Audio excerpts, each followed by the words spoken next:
자, 설교 말씀을 전하겠습니다. 인생에는 두 가지 인생이 있다고요. 첫 번째는 성실 인생이요. 성실 인생. 스스로 성실함으로 열심히 애쓰고 노력하고 수고하는 인생이죠. 이런 인생을 이제 배에 비유를 하면 열심히 노를 젓는 인생이 됩니다. 그래서 열심히 노를 젓는 만큼 빨리 가고 노를 젓는 만큼 멀리 가는 그런 성실하게 삶을 살아가는 인생이죠. 이게 첫 번째 인생이에요. 근데 두 번째 인생은 똑같이 배이긴 한데 노를 젓는 것이 아니라 돛을 달아놓은 그런 배이죠. 그래서 돛을 달아놓은 요트 또는 범선처럼 뒤에서 바람이 확 불어주기만 하면 먼 바다까지 쏜살같이 달려나갈 수 있는, 항해해서 나갈 수 있는 그런 인생이 되는 거예요. 그래서 내가 힘을 쏟는 것보다 훨씬 더 멀리 가는 인생이죠. 이러한 인생을 은혜 인생이다, 은혜 인생, 이렇게 이야기를 하는 거예요. 물론 은혜 인생이라고 해서 성실함이 부정되는 것은 아닙니다. 배를 몰고 가는 성실함이 있어야 되고요, 바람을 타기 위한 애씀과 수고가 있어야 되는 거예요. 그런데 똑같이 수고하고 애쓰지만 바람을 타고 가기 때문에 훨씬 더 멀리 가게 된다는 것이죠. 여러분, 그리스도인이 누구입니까? 그리스도인은 혼자 노저으면서 혼자 수고하면서 살아가는 인생이 아닌 것이죠. 그리스도인은 바람을 타는 인생. 무슨 바람을 탑니까? 은혜의 바람을 타고. 여러분, 오늘 우리는 은혜의 바람을 타기 위해서 또 이 자리에 모이지 않았습니까? 성령의 바람을 타고 성령님이 우리 안에 충만하심과 인도하심 속에서 우리의 삶을 쫙 끌고 가신단 말이에요. 그런 바람을 타고 가는 인생이 바로 그리스도인이죠. 여러분, 성실 인생과 은혜 인생은 겉으로 볼 때는 똑같아요. 비슷해요. 왜냐하면 똑같이 성실하게 수고하기 때문에 그런 것이죠. 그런데 결과가 확연히 다르다. 우리는 성실 인생에 그치는 것이 아니라 은혜 인생으로 나아가는 것입니다. 오늘 우리 가운데 그러한 주님의 은혜와 성령의 충만함이 있기를 소망합니다. 오늘은 히브리서 9장 말씀인데요, 히브리서는 우리가 지금까지 지켜보는 것처럼 예수님의 뛰어나심을 증거하는 그런 성경 말씀이 되는 것이죠. 무엇과 비교하여서 예수님의 뛰어남을 증거해요. 그래서 8장, 9장, 10장에서는 제사제도보다 뛰어난 예수님이 나오는 것이죠. 제사제도보다 뛰어난 예수님. 구체적인 내용을 들여다보면 8장에서는 옛 언약과 새 언약이 비교돼서 나오고, 오늘 본문인 9장에서는 이 땅의 성소, 그러니까 성막이죠. 이 땅의 성막과 하늘의 성소, 하늘의 성막이 비교되어서 나오는 거예요. 먼저 오늘 본문 1절을 한번 같이 읽어보도록 하겠습니다. 우리 1절 말씀 같이 읽습니다. 시작. 첫 언약에도 섬기는 예법과 세상에 속한 성소가 있더라. 아멘. 여기 보면 첫 언약에도, 첫 언약은 첫 번째 맺은 구약의 율법을 뜻하는 거예요. 구약의 율법에 보면 세상에 속한 성소, 이 세상에 속한 성막이 있더라, 이렇게 얘기하는 거예요. 우리가 잘 알듯이 구약 시대에 이스라엘 백성들이 만든 성막을 뜻하는 것이죠. 이 세상에 속한 성막.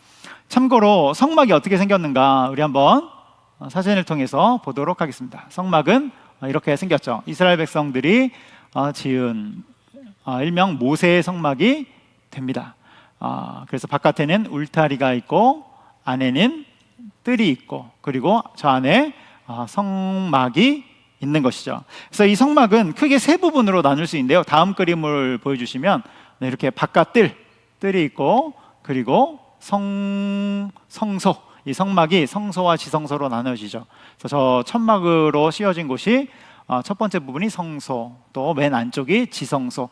그래서 성막은 바깥뜰, 성소, 지성소, 이렇게 세 부분으로 나뉘어져요. 그런데 이 성막은 그것 하나마다 다 의미를 지니고 있죠. 영적인 의미를 지니고 있어요. 이 중에 가장 바깥에 있는 것이 바로 출입문인데요, 다음 그림, 출입문이 이렇게 있죠. 여러분, 성막에서는, 모세의 성막에서는 출입문은 오직 하나예요. 동쪽으로 난 출입문, 오직 하나입니다. 이건 뭘 뜻하는 것일까? 이 성막에 출입하려면 오직 저 문, 유일한 문으로 들어가야 되는데, 이것은 구원의 유일한 문은 예수님 뿐이다, 이것을 상징하는 거예요. 구원을 받으려면 예수님밖에 없다. 그래서 요한복음 14장 6절에서 이렇게 말씀하죠. 우리 함께 읽겠습니다. 시작. 예수께서 이르시되 내가 곧 길이요 진리요 생명이니 나로 말미암지 않고는 아버지께로 올 자가 없느니라. 아멘. 예수님만이 길이다. 예수님을 말미암지 않고는 하나님께로 갈 자가 없느니라. 할렐루야. 이것이 바로 성막의 출입문이 상징하는 것입니다. 성막의 출입문을 통해서 구원의 유일성, 예수님밖에 없음을 말씀하고 있는 것이죠. 그래서 이제 바깥 뜰 부분에 보면 다음 그림 보여주세요. 네, 여기 보면 이제 성막이지 않습니까? 이 바깥 뜰에 보면 두 가지 기물이 있어요. 대표적인 두 가지 기물이, 첫 번째는 저기 불이 활활 타고 있는 번제단이 있고, 그 안쪽에는 동그랗게 생긴 물두멍이 있는 것이죠. 번제단은 제물을 태워서 하나님께 제사를 드리는 그런 예배의 장소이고, 물두멍은 뭐 하는 곳입니까? 제사장들이 저 성막 안에 들어가기 전에 손과 발을 씻는, 그래서 정결하게 되는 그런 곳이 되는 거예요. 다음 그림 보여주세요. 네, 이렇게 손과 발을 여기에서 씻게 되는 것이죠. 그래서 오늘날로 이 물두멍을 오늘날로 적용해 보면 이게 이제 정결과 회개를 뜻하게 되는데요. 우리가 예배당에 들어왔을 때 우리가 이제 물두멍을 따로 설치하지는 않아요. 그렇지만 우리가 가장 먼저 뭘 합니까? 여러분 예배당 와서 오늘 뭐 하셨어요? 기도하죠. 기도할 때 어떤 기도 하십니까? 감사의 기도를 하기도 하고, 어떤 분은 신고의 기도를 해요. 하나님 저 왔어요 이렇게 신고하시는 분들도 있죠. 신고의 기도를 하기도 하고, 그런데 또 무엇을 합니까? 주님 제 마음을 정결하게 하여 주옵소서. 정결함을 위한 기도도 하고, 또 우리가 회개할 부분이 있으면 회개의 기도하면서 하나님 앞에 나갈 준비를 하게 되는 것이죠. 그게 바로 물두멍과 같은 의미가 되는 거예요. 일종의 물두멍의 영성이 되는 것이죠. 그래서 바깥들이 있고, 그 다음이 성막인데, 성막 안에 첫 번째는 성소입니다. 그림 계속 보여주세요. 네, 이렇게 있죠. 이제 성소로 들어가게 됩니다. 성소로 들어가게 되면 그 안에 성소에는 세 가지 기물이 있어요. 다음 그림. 네, 이렇게 성막을 뜯으니까 이렇게 두 칸으로 나눠져 있죠. 바깥쪽이 바로 성소인데요, 안쪽이 지성소. 성소에는 세 가지 기물이 있어요. 맨 안에 정면에 있는 것은 향단, 분향단이에요. 향을 올려드리는, 하나님께 향을 올려드리는 분향단이고요. 그리고 왼쪽에는 등잔대, 7등잔대, 우리 메노라라고 하죠. 7등잔대가 있고, 아마 이스라엘의 성지순례 가시는 분들은 저 기념품을 참 많이 사오세요. 저게 많이 팔기 때문에 메노라. 그리고 오른쪽에는 떡상, 우리 그림으로 볼 땐 밑쪽인데요, 저렇게 널쩍하게 생긴 부분, 떡상, 진설병상이 되는 것입니다. 역시 각각의 의미하는 바가 있어요. 가장 안쪽에 있는 분향단은 향이 되어서 하나님께 올라가는 기도를 뜻하는 것이죠. 기도를 뜻해요. 그리고 저 7등잔대 메노라는 성령님의 조명하심을 뜻하는 것입니다. 이 성막 안에 유일하게 빛을 밝히는 도구가 저 등잔대가 되죠. 그래서 성령님의 조명하심, 성령님의 밝혀주심이 뜻하게 되는 거예요. 그리고 오른쪽에 있는 진설병, 떡상은 주님의 말씀을 뜻하는 것입니다. 그래서 여러분, 우리가 예배할 때 기도도 있고 말씀도 있고, 그것으로 끝나지 않고 또 그 위에 뭐가 있습니까? 성령님의 조명하심이 있죠. 여러분, 우리는 오늘 예배할 때 성령님이 나에게 임재하시도록, 말씀을 들을 때 성령님이 조명하시도록 기도하면서 우리는 말씀을 듣는 것입니다. 그래서 우리는 예배할 때 기도를 하기도 하고 말씀을 듣기도 하고 성령님의 조명하심 속에 이 모든 것을 예배를 드리는 것이죠. 그리고 가장 안쪽에 무엇이 있습니까?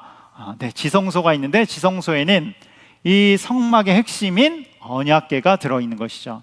이 언약궤가 바로 하나님의 임재를 상징하고 하나님의 영광을 상징하는 거예요. 그래서 예배로 따지면 말씀도 있고 기도도 있고 성령의 조명하심 속에 우리가 예배를 드리면 하나님의 임재와 하나님이 영광을 받으시는 그 일이 나타나게 되는 것이죠. 그래서 성막은 이렇게 구성되어 있어요. 모세의 성막. 이 성막과 기물들은 각각의 이제 이러한 의미들을 갖고 있는데요. 그런데 또한 어떤 의미가 있냐면, 하늘에 있는 진짜 성막, 진짜 성전에 대한 비유가 되는 거예요. 여러분, 하늘에 진짜 성전이 있어요. 이거는 하늘의 성전을 보여주는 것이죠. 그런데 하늘에 있는 진짜 성전은 누구냐면 요한계시록 21장 22절에 나옵니다. 우리 요한계시록 21장 22절 읽겠습니다. 시작. 성 안에서 내가 성전을 보지 못하였으니 이는 주 하나님 곧 전능하신 이와 및 어린 양이 그 성전이심이라. 아멘. 여러분, 진짜 성전은 누구세요? 하나님과 어린 양 예수님. 우리 주님이 진짜 성전이 되어주시는 거예요. 그리고 이 땅에 있었던 그 성막, 또 이후에 솔로몬의 성전이 되죠. 헤롯 성전이 되고, 그 성전은 하나님과 어린 양 예수님을 보여주는 그림자와 같은 것이죠. 그래서 여러분, 우리의 마지막은 어떻게 됩니까? 결국 마지막은 새하늘과 새 땅에 있는 진짜 성전, 우리 주님 품에 안긴다고 표현하지만 진짜 성전으로 우리가 들어가게 되는 것입니다. 여러분, 이 땅에서 예배할 때 마지막 날에 있을 그 성전의 영광을 여러분 묵상하면서 소망하면서 여러분 예배하시기 바랍니다. 또 예배할 때 여러분 성령의 조명하심과 주님의 임재하심을 사모하면서 여러분 예배하시기 바라요. 출애굽기 40장에 보면 모세가 성막에서 예배를 드리자 그 성막 안에 하나님의 영광이 구름처럼 가득 차는 그 장면이 나옵니다. 저는 그 장면을 볼 때마다 우리의 예배가 그랬으면 좋겠다. 우리 산성교회 예배가 하나님 앞에 드려질 때마다 하나님의 영광이 우리 가운데 가득했으면 좋겠다. 할렐루야, 아멘. 여러분, 그러한 영적 비전을 갖고 신령과 진정으로 예배하는 우리가 되기를 소망합니다. 그래서 히브리서 9장은 이렇게 이 땅에 있는 성막, 그 모세의 성막을 쭉 설명해요. 그게 바로 1절부터 10절까지의 내용이 되는 것입니다. 그러면서 뭘 이야기하냐면 이 땅에 있는 성막은 불완전하다는 거예요.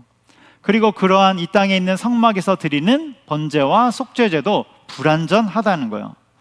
그러면서 무엇을 말씀하냐면 이 땅에 있는 성소와 성막은 제가 이미 말씀드린 것처럼 예수님을 나타내는 그림자다, 예수님이 본체다, 이 이야기를 하고 있는 거예요.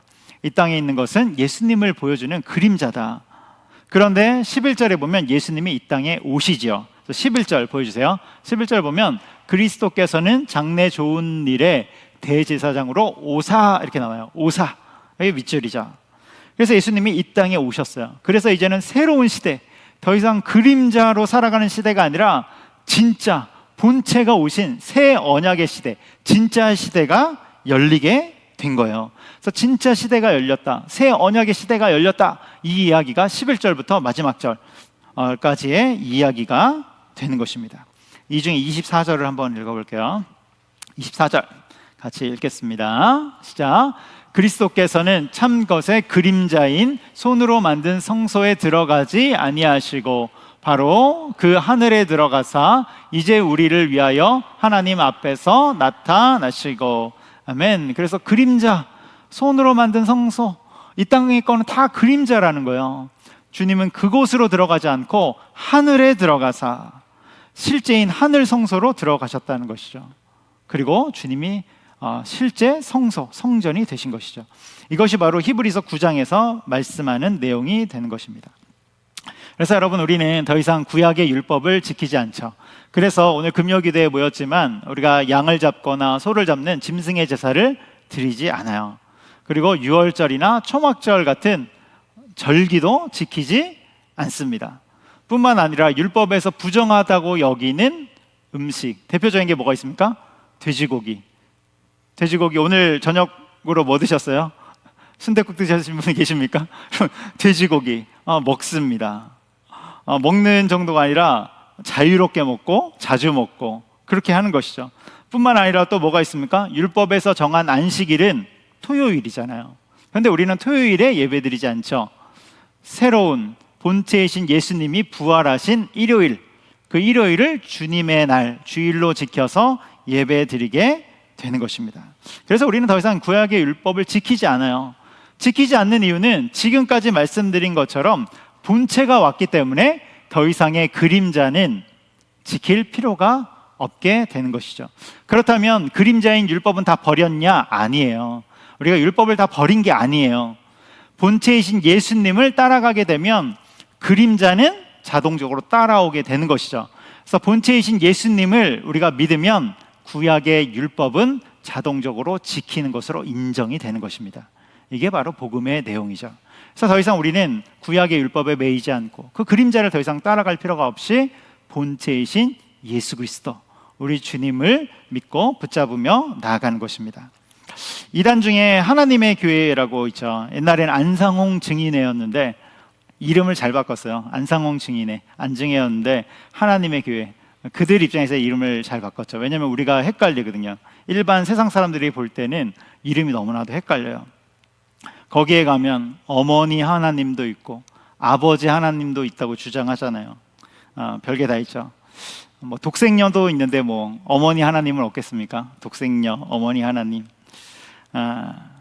하나님의 교회는 유월절 같은 절기를 지켜야 된다 이렇게 강조하죠. 절기를 꼭 지켜야 된다 이렇게 이야기해요. 그런데 성경은 분명하게 말씀합니다. 그런 것이 아니라고.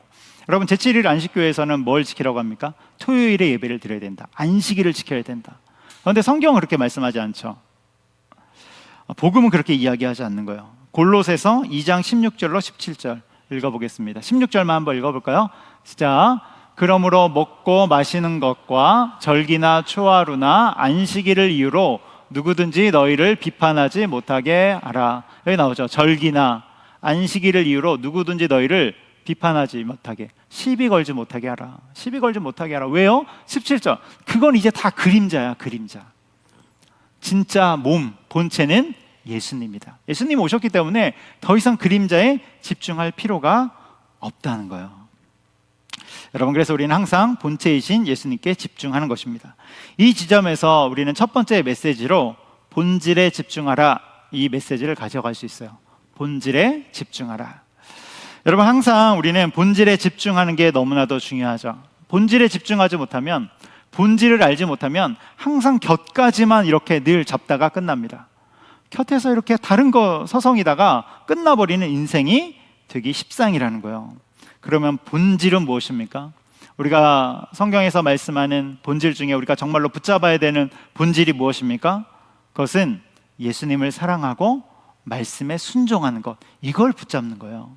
예수님을 붙잡는다는 것은 예수님을 사랑하는 것, 그리고 그 주님의 말씀에 순종하는 것, 이것을 붙잡는 것입니다. 이 본질에 우리가 집중하는 것이죠. 그래서 여러분, 우리는 예배를 드릴 때에도 예수님을 사랑하기에, 예수님을 사랑하고픈 마음으로 예배를 드리는 것입니다.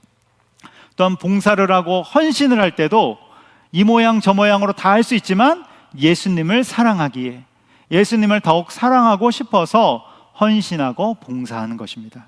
여러분, 순종도 마찬가지죠. 여러분, 우리가 순종하는 이유는 그 주님의 말씀이 가장 큰 가치이기 때문에 우리가 힘을 다해 순종하는 것입니다. 여러분, 우리가 순종할 때 늘상 감정이 따라오는 것은 아니잖아요. 어쩔 때는 순종하기 싫을 때도 있어요. 그래도 억지로 순종하는 것이죠. 왜요? 그것이 우리 인생의 가장 중요한 가치이기 때문에 그런 것입니다. 또 억지로 순종하다 보면 하나님이 감당할 힘을 주시죠. 성령의 충만함을 주시는 거예요. 여러분, 때로는 감정이 따라오지 않는다 할지라도 기꺼이 순종하며 나아가기를 축복합니다. 고대의 수도사들, 고대의 수도자들은 걸어 다니면서 묵상을 종종 했다고 그래요. 걸어 다니면서 묵상을 하다가 너무 심취한 나머지 주변에 벽이나 나무에 머리를 쿵 하고 박는 일이 종종 있다는 것이죠. 이렇게 머리를 딱 박으면 이마에서 피가 나지 않습니까? 피가 나요. 이런 모습 때문에 당시에 보통 사람들은 뭐라고 생각했냐면, 이마에서 피가 흐르는 사람은 경건한 사람이다, 이렇게 생각했어요. 저는 피가 납니까? 오늘 오면서 코피라도 어떻게 좀 해야 되나? 이렇게 생각하면서 왔어요. 이마에서 피가 나는 사람은 경건한 사람이에요, 라고 생각을 한 것이죠. 이렇게 생각하다 보니까 훗날 어떤 사람들이 등장하냐면, 집에서 아예 외출하기 전에 피를 내고 나가는 사람이 등장한 거예요. 저는 코피를 안 내고 왔습니다. 자, 피를, 이마의 벽을 이렇게 벽에 이마를 박으면서 이렇게 박으면서 피를 내고 나가는 사람이 등장한 것이죠. 인간은 참 재미있는 것 같아요. 여러분, 경건에 몰두하다가 피를 흘릴 수 있어요. 근데 반대로, 이걸 반대로 하면서 경건의 모양만 흉내낸 것이죠. 이걸 우리에게 적용해 보면 여러분 오늘날 교회에서 하나님을 찬양하기 위해서 찬양대를 세우고 우리 찬양팀도 있죠. 찬양팀을 세우기도 합니다.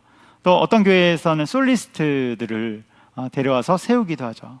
그 이유는 하나님을 더욱 찬양하기 위함이고 주님의 임재와 감격 속에서 그 주님을 더욱 예배하기 위함이에요. 그래서 찬양대와 찬양팀을 세우는 것이죠. 그래서 처음에는 그렇게 시작하는데 시간이 흘러가면서 어느 순간이 딱 되면 하나님을 찬양하는 그 찬양의 감격은 사라지고 화려한 음악만 남는 경우가 있는 것이죠. 우리 산성교회는 그러지 않습니다. 다른 교회가 그런데 어쨌건 여러분 본질은 사라지고 뭐만 남는 것입니까? 음악만 남는 거예요. 영성은 사라지고 음악성만 남는 것이죠. 그래서 우리 찬양팀이 있는데 반드시 기도하면서 해야 됩니다. 기도해야 돼요. 여러분 기도하지 않으면 음악만 남게 되는 것입니다. 본질만 남게 되는 거예요. 그런데 그래서 우리 그리스도인들은 항상 이 본질을 점검하면서 나가야 되는 것이죠. 여러분 찬양대를 이야기했지만 꼭 찬양대나 찬양팀뿐만 아니라 교회 모든 봉사가 다 그런 것이죠. 교회 봉사를 어떻게 시작합니까? 처음에는 주님 앞에 충성하고 싶은 마음으로 시작하잖아요. 물론 우리 중에는 주위에서 자꾸 하라 시키니까 이제 시작하는 분들도 있지만 그것도 귀합니다. 그것도 귀한 거예요.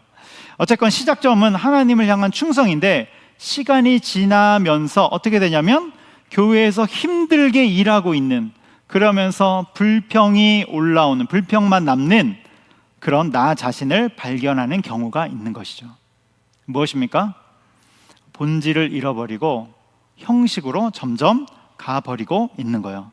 그런데 여러분 이거는 특별한 인간이 아니라 우리 인간 자체가 그러한 존재예요.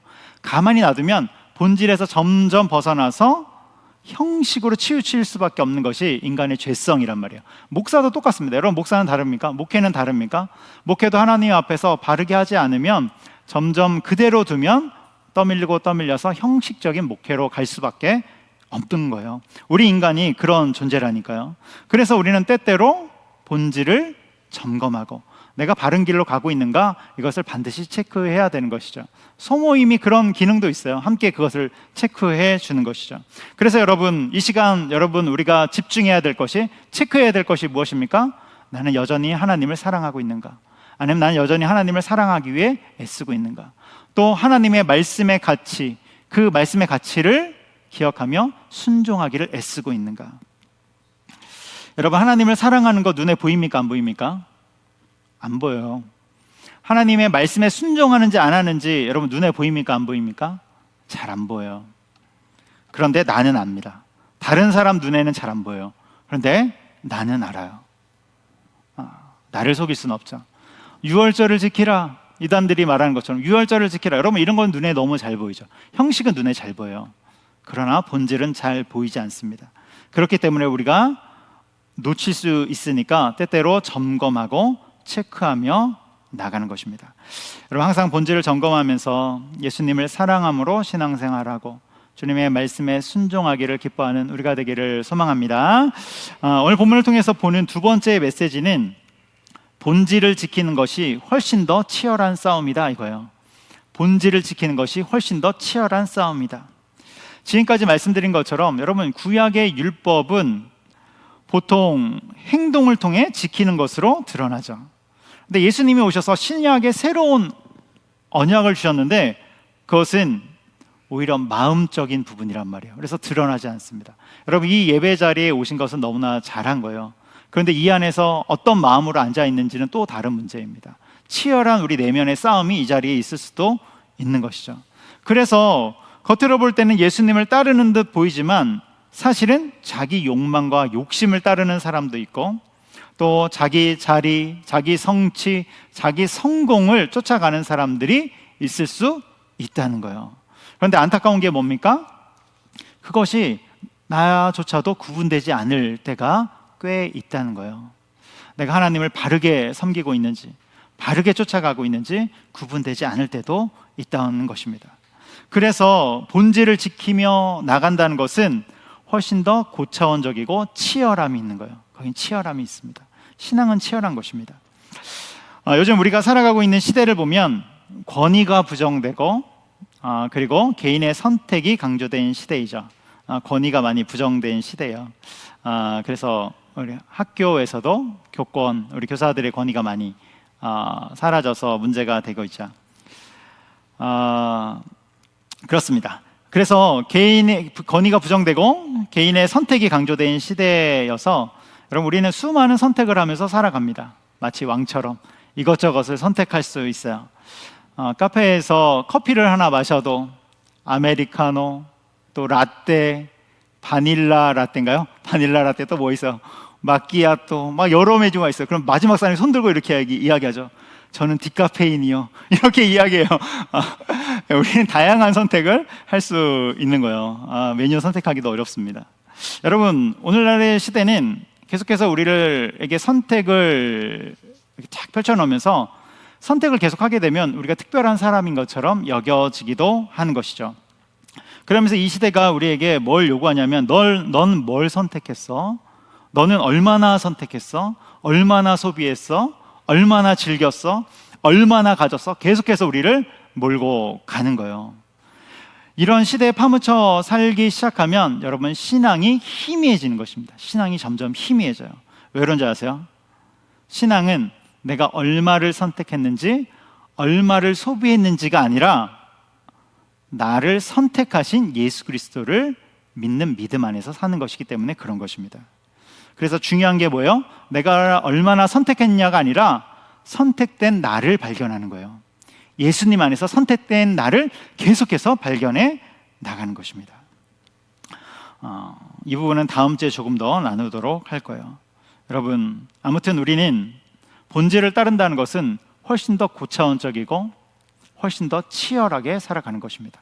세상의 풍조에 떠밀려 살아가는 것이 아니라 생각하고 지키고 치열하게 싸우며 나가는 것입니다. 말씀의 결론을 맺으려고 해요. 하나님은 자기 백성에게 늘 좋은 것을 주신다. 이런 글이 있어요. 하나님은 자기 백성에게 늘 좋은 것을 주신다. 그래서 지금까지 주셨던 것보다 각 시대마다 더 좋은 것을 주신다는 그런 글이에요. 이 글에 보면 이렇게 나와 있어요. 율법을 주셨을 때는 율법이 없을 때보다 더 좋은 것으로 율법을 주신 것이다. 제사를 주셨을 때는 제사가 없었을 시절보다 더 좋은 것으로 주신 것이다. 선지자를 주셨을 때는 가장 좋은 은혜로 선지자를 주신 것이다. 그런데 그 모든 것을 주님은 더 좋은 것으로 완성하신다. 지금까지 말한 건 구약 시대죠. 신약 시대에는 완성하세요.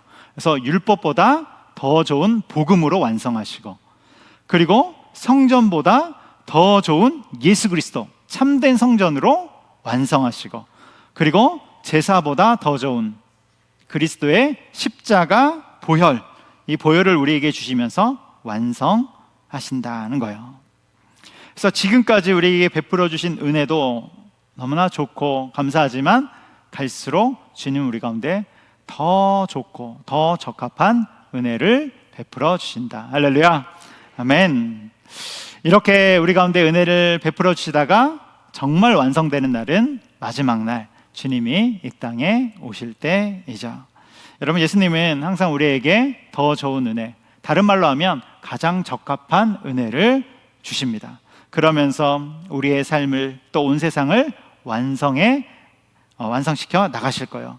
그리고 그 완전히 최종 완성되는 마지막 날, 그날 우리는 완전하신 예수님을 만나게 됩니다. 그때까지 주님을 더욱 사랑하고 주님의 말씀에 순종하기를 애쓰고, 그러면서 이러한 삶이 어떤 삶입니까? 본질을 지켜나가려는 치열한 삶이에요. 여러분, 그런 치열한 영성 가운데 나가는 저 여러분 되기를 주님의 이름으로 축복합니다.